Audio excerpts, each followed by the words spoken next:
Chapitre 23. Voici venue l'heure où je dois vous quitter pour retourner vers mon Père. Écoutez les dernières paroles de votre Maître. Ne vous éloignez pas de Jérusalem pendant ces jours. Lazare, à qui j'ai parlé, a pourvu une fois encore à réaliser les désirs de son Maître, et il vous cède la maison de la dernière scène pour que vous ayez une demeure où réunir l'assemblée et vous recueillir en prière. Restez là, à l'intérieur, pendant ces jours, et priez avec assiduité pour vous préparer à la venue de l'Esprit Saint qui vous complétera pour votre mission.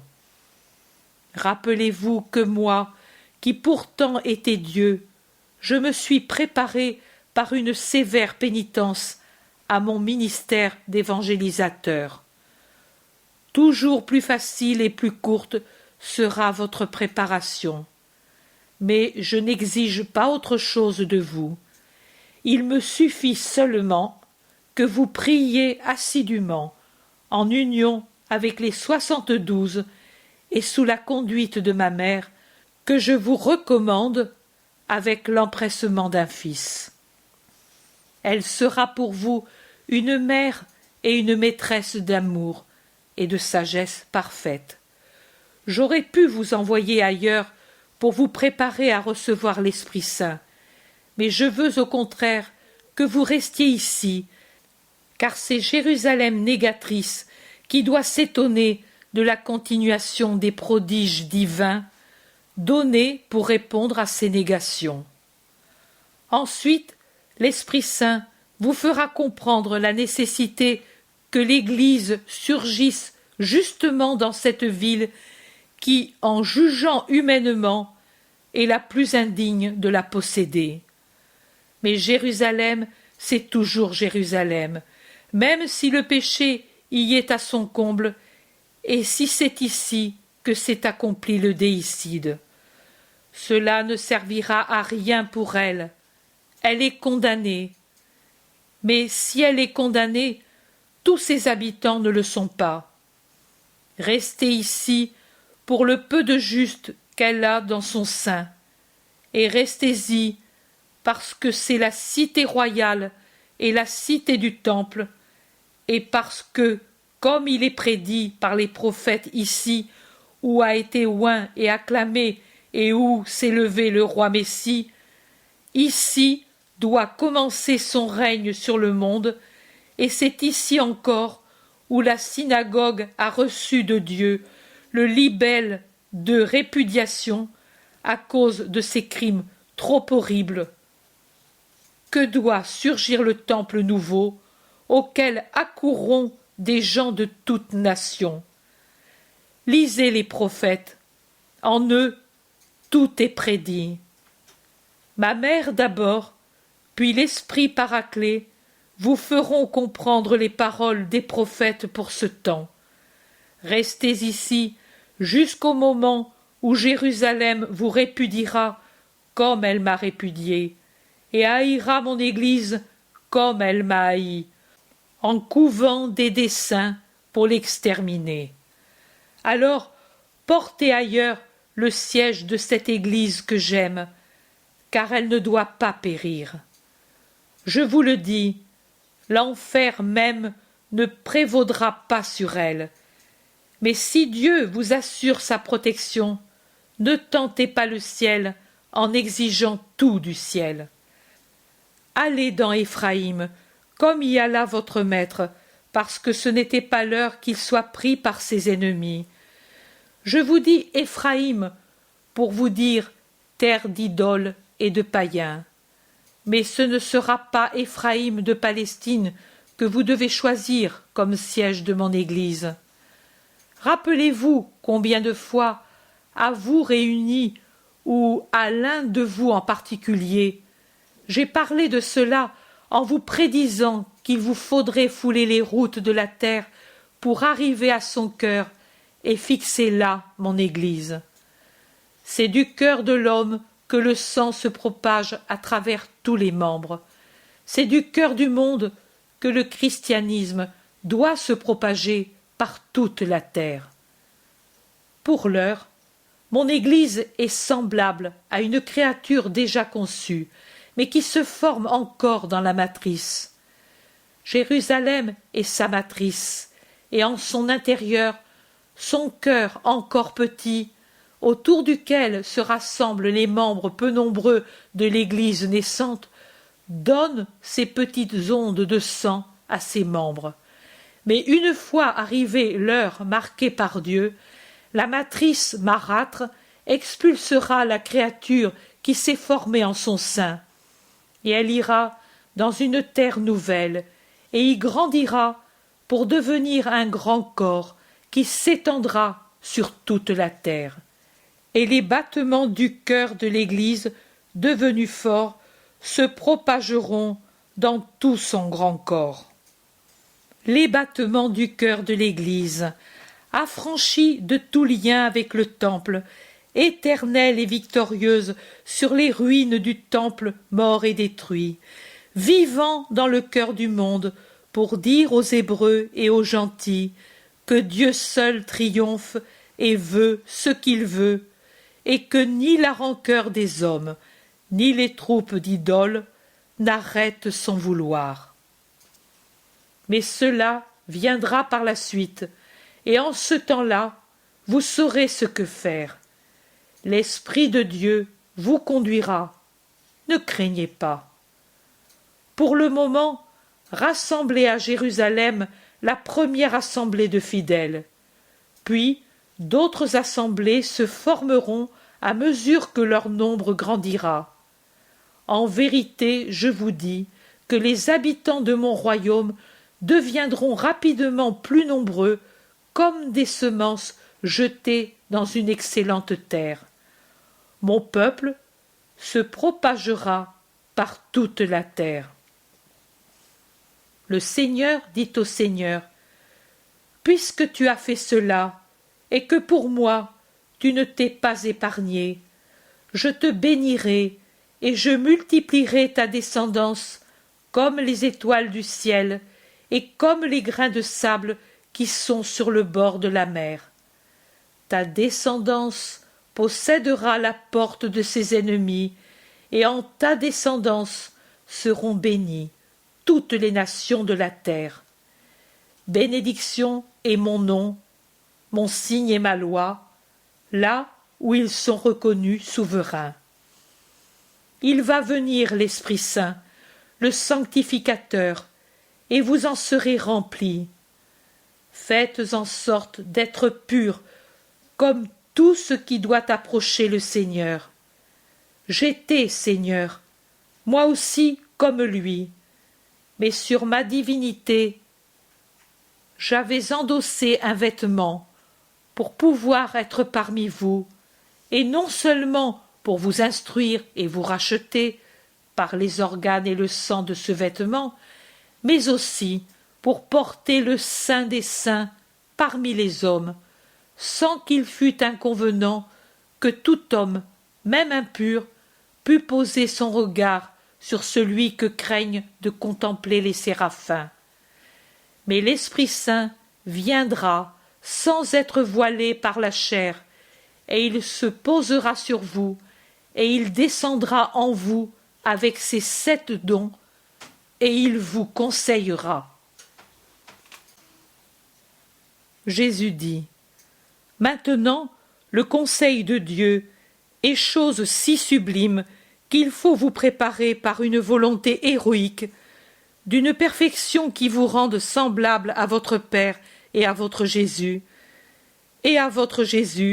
dans ses rapports avec le Père et l'Esprit Saint. Donc, une charité parfaite et une pureté parfaite pour pouvoir comprendre l'amour et le recevoir sur le trône de votre cœur. Perdez-vous dans le gouffre de la contemplation, efforcez-vous d'oublier que vous êtes des hommes, et efforcez-vous de vous changer en séraphins. Lancez-vous dans la fournaise, dans les flammes de la contemplation. La contemplation de Dieu ressemble à une étincelle qui jaillit du choc du silex contre le briquet et produit feu et lumière. C'est une purification, le feu qui consume la matière opaque et toujours impure, et la transforme en une flamme lumineuse et pure.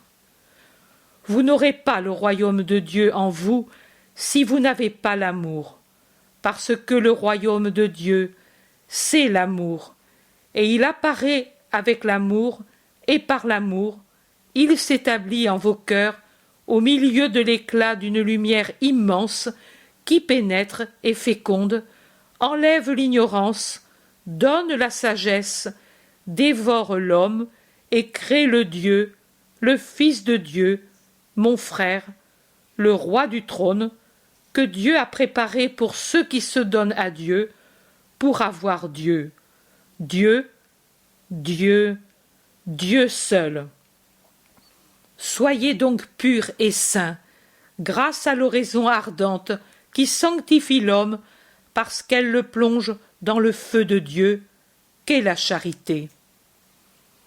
Vous devez être saints, non pas dans le sens relatif que ce mot avait jusqu'alors, mais dans le sens absolu que je lui ai donné en vous proposant la sainteté du Seigneur comme exemple et comme limite, c'est-à-dire la sainteté parfaite.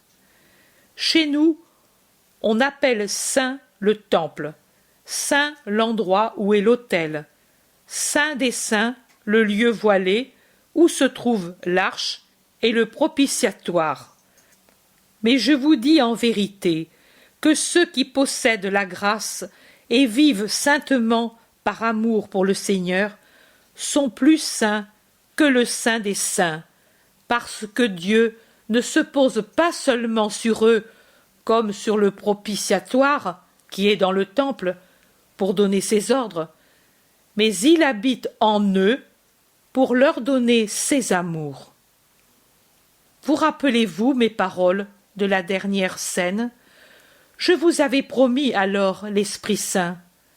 Voilà qu'il va venir pour vous baptiser, non plus avec l'eau, comme Jean l'a fait avec vous pour vous préparer à moi, mais avec le feu, pour vous préparer à servir le Seigneur comme il le veut de vous.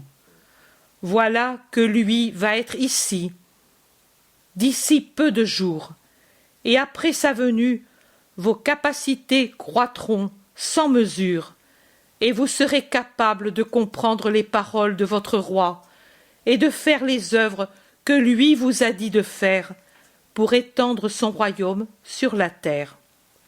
Reconstruiras-tu alors, après la venue de l'Esprit Saint, le royaume d'Israël? Lui demande-t-il en l'interrompant. Il n'y aura plus de royaume d'Israël, mais mon royaume, et il s'accomplira quand mon Père a dit. Il ne vous appartient pas de connaître les temps et les moments que le Père s'est réservés en son pouvoir, mais vous, en attendant, vous recevrez la vertu de l'Esprit Saint qui viendra sur vous, et vous serez mes témoins à Jérusalem, en Judée et en Samarie, et jusqu'aux confins de la terre, en fondant des assemblées, là où des hommes sont réunis en mon nom, en baptisant les gens au nom très saint du Père, du Fils et de l'Esprit Saint, comme je vous l'ai dit, pour qu'ils aient la grâce et vivent dans le Seigneur, prêchant l'Évangile à toutes les créatures, enseignant ce que je vous ai enseigné, faisant ce que je vous ai commandé de faire. Et je serai avec vous tous les jours jusqu'à la fin du monde. Et je veux encore ceci, qu'à présider l'assemblée de Jérusalem, ce soit Jacques, mon frère. Pierre, comme chef de toute l'Église, devra souvent entreprendre des voyages apostoliques, parce que tous les néophytes désireront connaître le pontife, chef suprême de l'Église. Mais grand sera l'ascendant que sur les fidèles de cette première Église aura mon frère. Les hommes sont toujours des hommes, et ils voient en homme. Il leur semblera que Jacques me continue seulement parce qu'il est mon frère. En vérité, je vous dis qu'il est plus grand et semblable au Christ par sa sagesse plutôt que par sa parenté. Mais c'est ainsi. Les hommes, qui ne me cherchaient pas pendant que j'étais parmi eux, me chercheront maintenant en celui qui est mon parent. Toi ensuite, Simon-Pierre, tu es destiné à d'autres honneurs. Que je ne mérite pas, Seigneur, je te l'ai dit quand tu m'es apparu, et je te le dis encore en présence de tous. Tu es bon, divinement bon, en plus que sage, et c'est avec justice que tu as jugé que moi, qui t'ai renié dans cette ville, je n'étais pas fait pour en être le chef spirituel. Tu veux m'épargner tant de juste mépris. Nous avons été tous pareils, Simon, sauf deux. Moi aussi j'ai fui. Ce n'est pas à cause de cela, mais à cause des raisons qu'il a dites que le Seigneur m'a destiné à cette place. Mais tu es mon chef, Simon de Jonas, et je te reconnais comme tel, et en présence du Seigneur et de tous les compagnons, je te promets obéissance. Je te donnerai ce que je puis pour t'aider dans ton ministère. Mais je t'en prie, donne-moi tes ordres, car tu es le chef, et moi, ton subordonné. Quand le Seigneur m'a rappelé une lointaine conversation, j'ai incliné la tête pour dire « Que soit fait ce que tu veux ». C'est ce que je te dirai du moment où, le Seigneur nous ayant quittés, tu seras son représentant sur la terre. Et nous nous aimerons en nous aidant dans le ministère sacerdotal, dit Jacques en s'inclinant de sa place pour rendre hommage à Pierre. Jésus dit « Oui, aimez-vous entre vous, en vous aidant mutuellement, parce que c'est le commandement nouveau et le signe que vous appartenez vraiment au Christ. Ne vous troublez pas pour aucune raison. Dieu est avec vous. Vous pouvez faire ce que je veux de vous. Je ne vous imposerai pas des choses que vous ne pourriez pas faire, car je ne veux pas votre ruine, mais, au contraire, votre gloire. Voilà que je vais préparer votre place à côté de mon trône. Soyez unis à moi et au Père, dans l'amour. Pardonnez au monde qui vous hait. Appelez fils et frères ceux qui viennent à vous ou sont déjà avec vous par amour pour moi. Soyez dans la paix, en me sachant toujours prêt à vous aider pour porter votre croix. Je serai avec vous dans les fatigues de votre ministère et à l'heure des persécutions, et vous ne périrez pas, vous ne succomberez pas, même si cela semblera à ceux qui voient avec les yeux du monde. Vous serez accablés, affligés, lassés, torturés, mais ma joie sera en vous, car je vous aiderai en tout. En vérité, je vous dis que quand vous aurez pour ami l'amour, vous comprendrez que tout ce que l'on subit et vit par amour pour moi devient léger, même si c'est la lourde torture du monde. Car pour celui qui revêt d'amour tout ce qu'il fait volontairement ou tout ce qui lui est imposé, le joug de la vie et du monde se change en un joug qui lui est donné par Dieu, par moi. Et je vous répète que la charge que je vous impose est toujours proportionnée à vos forces, et que mon joug est léger, car je vous aide à le porter. Vous savez que le monde ne sait pas aimer, mais vous, dorénavant, aimez le monde d'un amour surnaturel pour lui apprendre à aimer. Et s'ils vous disent, en vous voyant persécuté, Est-ce ainsi que Dieu vous aime? En vous faisant souffrir, en vous donnant la douleur? Alors, ce n'est pas la peine d'appartenir à Dieu. Répondez. La douleur ne vient pas de Dieu, mais Dieu la permet, et nous en savons la raison, et nous nous glorifions d'avoir la part qu'a eue le Sauveur Jésus, Fils de Dieu. Répondez.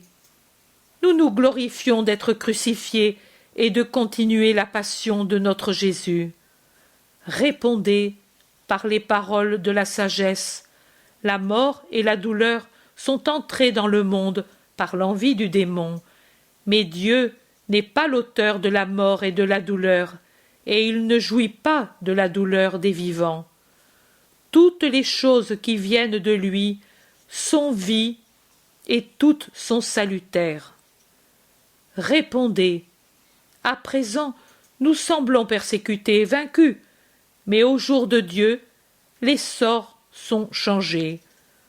Nous, justes, persécutés sur la terre, nous serons glorieux devant ceux qui nous ont tourmentés et méprisés.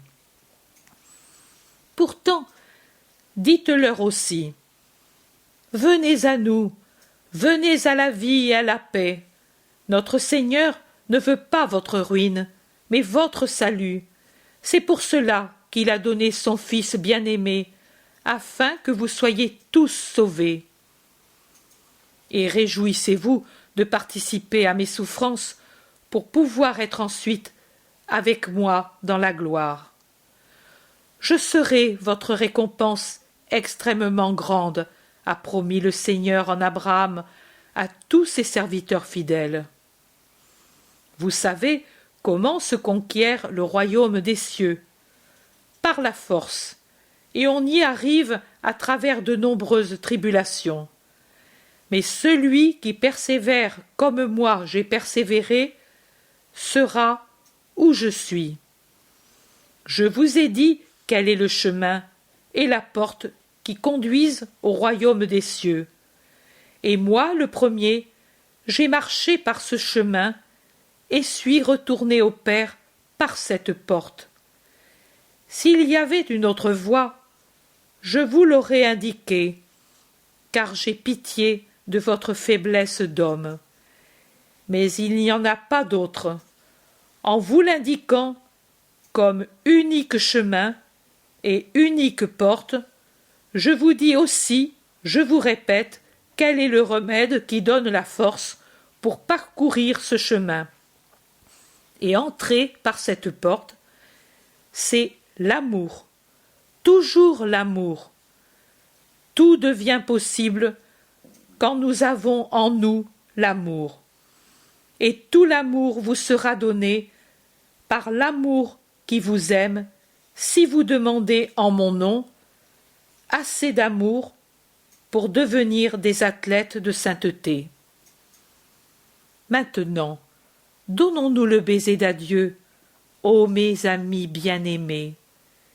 Ils se lèvent pour les embrasser, tous l'imitent, mais alors que Jésus a un sourire paisible, d'une beauté vraiment divine, eux pleurent, tous troublés, et Jean, s'abandonnant sur la poitrine de Jésus, secoué par tous les sanglots qui lui rompent la poitrine tant ils sont déchirants, demande au nom de tous, voyant le désir de tous, « Donne-nous au moins ton pain pour qu'il nous fortifie à cette heure. » « Qu'il en soit ainsi, » lui répond Jésus, et prenant un pain, il le partage en morceaux, après l'avoir offert et béni, en répétant les paroles rituelles.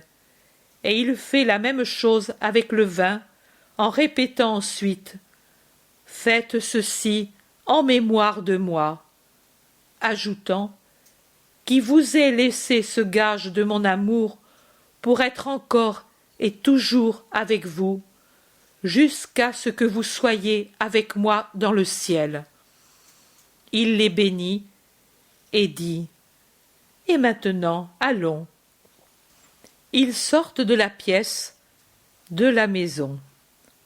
Jonas Marie et Marc sont là dehors et ils s'agenouillent pour adorer Jésus. Que la paix reste avec vous et que le Seigneur vous récompense pour tout ce que vous m'avez donné, dit Jésus, pour les bénir en passant. Marc se lève pour dire « Seigneur, les oliviers, le long du chemin de Béthanie, sont remplis de disciples qui t'attendent.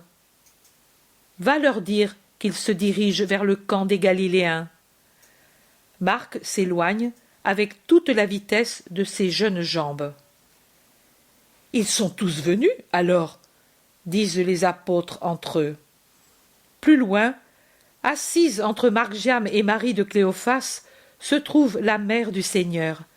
Elle se lève en le voyant venir pour l'adorer par toutes les palpitations de son cœur de mère et de fidèle. « Viens, mère, et toi aussi, Marie, » dit Jésus pour les inviter en les voyant arrêtés, cloués par sa majesté, qui resplendit comme au matin de la résurrection. Mais Jésus ne veut pas l'accabler par cette majesté, et il demande affablement à Marie d'Alphée « Es-tu seule ?» Les autres sont en avant, avec les bergers et avec Lazare et toute sa famille, mais ils nous ont laissés ici, nous, parce que, oh, Jésus, Jésus, Jésus, comment ferais-je à ne plus te voir, Jésus béni, mon Dieu, moi qui t'ai aimé avant même que tu ne sois né, moi qui ai tant pleuré à cause de toi, quand je ne savais pas où tu étais après le massacre, moi qui ai eu mon soleil dans ton sourire quand tu es revenu. Et tout mon bien, que de bien tu m'as donné. Maintenant, oui, je suis devenue vraiment pauvre, veuve, seule. Tant que tu étais là, il y avait tout. Je croyais avoir connu toute la douleur ce soir-là, mais la douleur elle-même, toute la douleur de ce jour, m'avait hébétée, et, oui, elle était moins forte que maintenant. Et puis, tu devais ressusciter.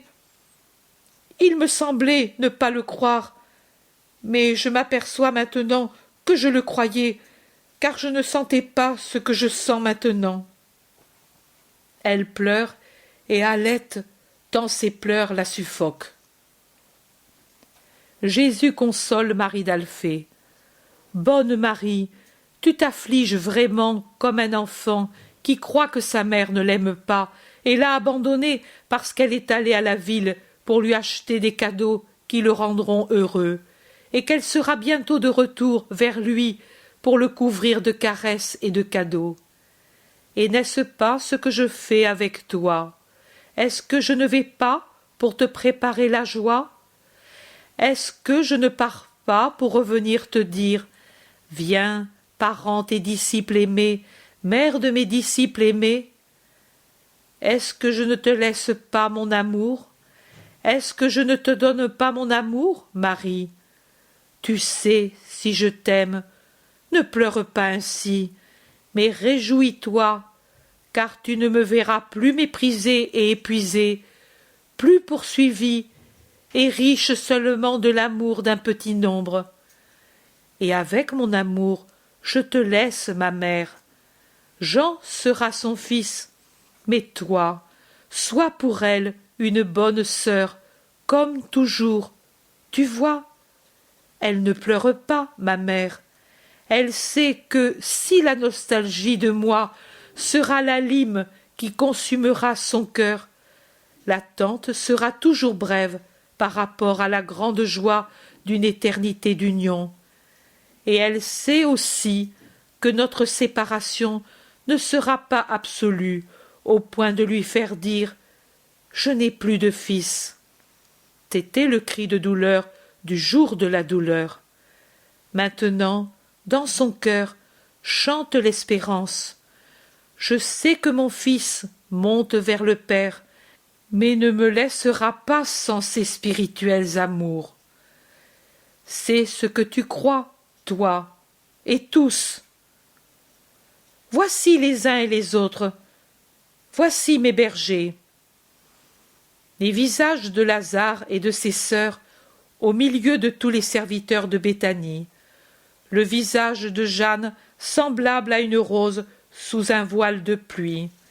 Et ceux d'Élise et de Nick, déjà marqués par l'âge. Et maintenant les rides se creusent à cause de la peine, car c'est toujours de la peine pour la créature, même si l'âme jubile à cause du triomphe du Seigneur. Et celui d'Anastasica, et les visages liliales des premières vierges, et l'ascétique visage d'Isaac, et celui inspiré de Matthias, et le visage viril de Manahan, et ceux austères de Joseph et Nicodème. Visage, visage, visage. Jésus appelle près de lui les bergers, Lazare, Joseph, Nicodème, Manahan, Maximin et les autres des 72 disciples. Mais il garde surtout près de lui les bergers pour leur dire « Ici, vous, proches du Seigneur qui était venu du ciel, qui étiez penchés sur son anéantissement, vous, proches du Seigneur qui retourne au ciel, qui jouissez avec vos esprits de sa glorification. Vous avez mérité cette place, car vous avez su croire malgré les circonstances défavorables, et vous avez su souffrir pour votre foi. Je vous remercie tous de votre amour fidèle. Je vous remercie tous. Toi, Lazare, mon ami, toi, Joseph, et toi, Nicodème, plein de pitié pour le Christ, quand cela pouvait être un grand danger. Toi, Manahan, qui as su mépriser les faveurs sordides d'un être immonde pour marcher dans mon chemin. Toi, Étienne, fleur couronnée de justice, qui a quitté l'imparfait pour le parfait, et qui sera couronné d'un diadème que tu ne connais pas encore, mais que t'annonceront les anges. Toi, Jean, pour un bref laps de temps, frère au sein très pur, et venu à la lumière plus qu'à la vue. Toi, Nicolaï, qui prosélyte as su me consoler de la douleur des fils de cette nation. Et vous, disciples, bonnes et courageuses, dans votre douceur, plus que Judith. Et toi, Margiam, mon enfant, et qui, dorénavant, prend le nom de Martial, en souvenir du petit Romain tué sur le chemin et déposé à la grille de Lazare avec un cartel de défi. Et maintenant, dis aux Galiléens qu'il te ressuscite s'il est le Christ et s'il est ressuscité. Le dernier des innocents qui, en Palestine, ont perdu la vie pour me servir, bien qu'inconsciemment, et prémisse des innocents de toute nation qui, venus au Christ, seront pour cela haïs et éteints prématurément, comme des boutons de fleurs arrachés à leur tige avant qu'ils n'éclosent. Et ce nom, ô Martial, t'indique ton futur destin. Sois apôtre en des terres barbares, et conquiers-les à ton Seigneur, comme mon amour a conquis le jeune Romain pour le ciel. Tous, tous bénis par moi dans cet adieu, pour demander au Père la récompense de ceux qui ont consolé le douloureux chemin du Fils de l'homme. Bénis l'humanité dans sa partie choisie, qui existe chez les Juifs comme chez les gentils, et qui s'est montrée dans l'amour qu'elle a eu pour moi. Bénis la terre avec ses plantes et ses fleurs, ses fruits qui tant de fois m'ont fait plaisir et m'ont restauré. Bénis la terre avec ses eaux et ses tiédeurs, à cause des oiseaux et des animaux, qui bien des fois ont surpassé l'homme pour réconforter le Fils de l'homme. Béni sois-tu, soleil, et toi, mer, et vous, monts, collines, plaines. Soyez bénis, vous, étoiles, qui avez été pour moi des compagnes dans la prière nocturne et dans la douleur. Et toi, lune, qui m'as éclairé pour me diriger dans mon pèlerinage d'évangélisateur. Soyez toutes bénies, vous, créatures, œuvre de mon Père, mes compagnes en cette heure mortelle, amis pour celui qui avait quitté le ciel, pour enlever à l'humanité affligée les tribulations de la faute qui sépare de Dieu. Et bénis vous aussi, instruments innocents de ma torture, épines, métaux, bois, cordages tordus, parce que vous m'avez aidé à accomplir la volonté de mon Père. Quelle voix de tonnerre à Jésus! Elle se répand dans l'air chaud et tranquille, comme le son d'un bronze qu'on a frappé. Elle se propage en ondes sur la mer des visages qui le regardent de tous côtés. Je dis que ce sont des centaines de personnes qui entourent Jésus, qui montent, avec les plus aimés, vers le sommet de l'Oliveraie. Mais Jésus, arrivé près du camp des Galiléens, où il n'y a plus de tente à cette époque, entre les deux fêtes, ordonne aux disciples « Faites arrêter les gens où ils se trouvent, et puis, suivez-moi. » Il monte encore jusqu'au sommet le plus haut de la montagne, celle qui est déjà plus proche de Béthanie, qu'elle domine d'en haut, que de Jérusalem. Serrés autour de lui, sa mère, les apôtres, Lazare, les bergers et Margiam. Plus loin, en demi-cercle pour tenir en arrière la foule des fidèles, les autres disciples. Jésus est debout sur une large pierre qui dépasse un peu, toute blanche au milieu de l'herbe verte d'une clairière. Le soleil l'investit, rendant son vêtement blanc comme la neige et faisant briller comme de l'or ses cheveux. Ses yeux brillent d'une lumière divine. Il ouvre les bras en un geste d'embrassement. Il paraît vouloir serrer sur son sein toutes les multitudes de la terre que son esprit voit représentées dans cette foule. Son inoubliable, son inimitable voix donne le dernier ordre.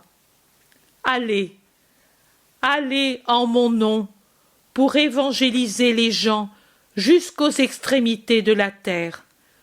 Que Dieu soit avec vous, que son amour vous réconforte, que sa lumière vous guide, que sa paix demeure en vous jusqu'à la vie éternelle. Il se transfigure en beauté, beau, beau, comme sur le Tabor, et davantage. Tous tombent à genoux pour l'adorer. Lui, pendant que déjà il se soulève de la pierre sur laquelle il est posé, cherche encore une fois le visage de sa mère, et son sourire atteint une puissance que personne ne pourra jamais rendre. C'est son dernier adieu à sa mère. Il monte, monte. Le soleil, encore plus libre de le baiser, maintenant que nul feuillage, même léger, ne vient intercepter ses rayons, frappe de son éclat le Dieu homme qui monte avec son corps très saint au ciel et dévoile ses plaies glorieuses qui resplendissent comme de vivants rubis. Le reste est un sourire de lumière nacrée. C'est vraiment la lumière qui se manifeste pour ce qu'elle est, en ce dernier instant, comme dans la nuit natale. La création étincelle de la lumière du Christ qui s'élève, lumière qui dépasse celle du soleil, lumière surhumaine et bienheureuse, lumière qui descend du ciel à la rencontre de la lumière qui monte. Et Jésus-Christ, le Verbe de Dieu, disparaît à la vue des hommes dans un océan de splendeur. Sur terre, 2 bruits seulement dans le silence profond de la foule extasiée. Le cri de Marie quand il disparaît, « Jésus !» et la plainte d'Isaac. Un religieux étonnement a rendu les autres muets, et ils restent là jusqu'à ce que 2 lumières angéliques d'une extraordinaire candeur apparaissent sous une forme humaine pour dire les paroles rapportées dans le 1er chapitre des Actes des Apôtres.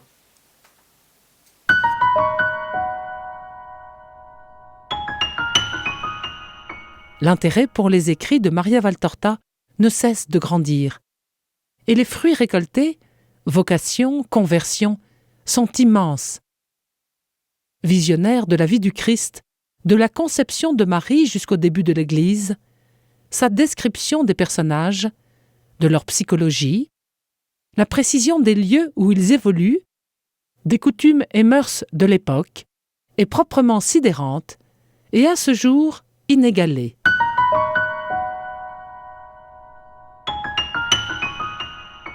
www.associationmariavaltorta.fr